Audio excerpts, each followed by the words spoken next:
दो विद्वानों की कहानी। यदि आप मेरे चैनल में नए हो तो मेरे चैनल को सब्सक्राइब करें, शेयर करें और लाइक करें। धन्यवाद। बहुत पुरानी बात है। एक गांव में दो लड़के रहते थे। एक का नाम ज्ञानवान और दूसरे का नाम बुद्धिमान था, लेकिन दोनों पढ़ने लिखने में बहुत कमजोर थे। दोनों के माता पिता उनको लेकर बहुत परेशान थे। उन्होंने ज्ञानवान और बुद्धिमान को अच्छी शिक्षा देने के लिए बनारस भेज दिया। ज्ञानवान और बुद्धिमान ने बनारस में कुछ वर्ष रहकर अध्ययन किया। अब दोनों ही अच्छी शिक्षा ग्रहण कर विद्वान हो चुके थे।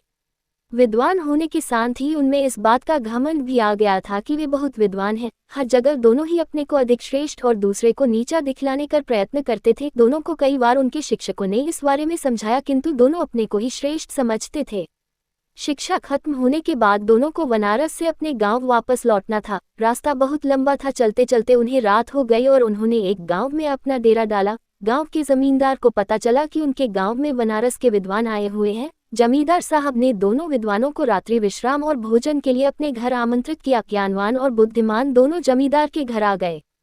जमींदार ने दोनों के रुकने की अलग अलग व्यवस्था की और स्वादिष्ट पकवान बनवाए। जमींदार पहले ज्ञानवान के पास गया और हालचाल जाना। जमींदार पहले तो ज्ञानवान से बहुत प्रभावित हुआ, किंतु अपने घमंड और बुद्धिमान को नीचा दिखाने के लिए ज्ञानवान जमींदार से बोला, बुद्धिमान तो नाम का बुद्धिमान है, इतने दिन बनारस में रहकर भी वो कुछ नहीं सीखा और अभी भी गधा ही है।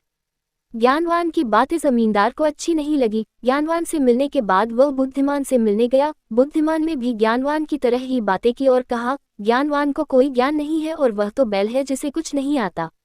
जमींदार दोनों से बहुत निराश हुआ और कुछ देर पश्चात उसने ज्ञानवान और बुद्धिमान को भोजन के लिए बुलाया। दोनों भोजन के लिए आए और जब दोनों को थालियां परोसी गईं तो थाली में घास और भूंसा था। थालियां देखकर दोनों जमींदार पर बहुत क्रोधित होते हुए बोले, आपने यहाँ हमें बेइज्जत करने के लिए बुलाया है? क्या हम कोई जानवर है जो आप हमें भूसा और घास खिला रहे हैं?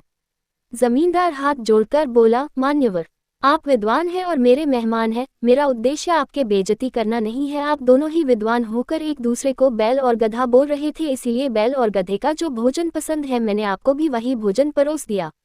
जमींदार की बात सुनकर ज्ञानवान और बुद्धिमान को अपनी गलती का एहसास हुआ और दोनों ने एक दूसरे से क्षमा मांगी और जमींदार को धन्यवाद दिया। जमींदार ने भी दोनों को स्वादिष्ट पकवान खिलाए और दोनों की खूब भगत किया।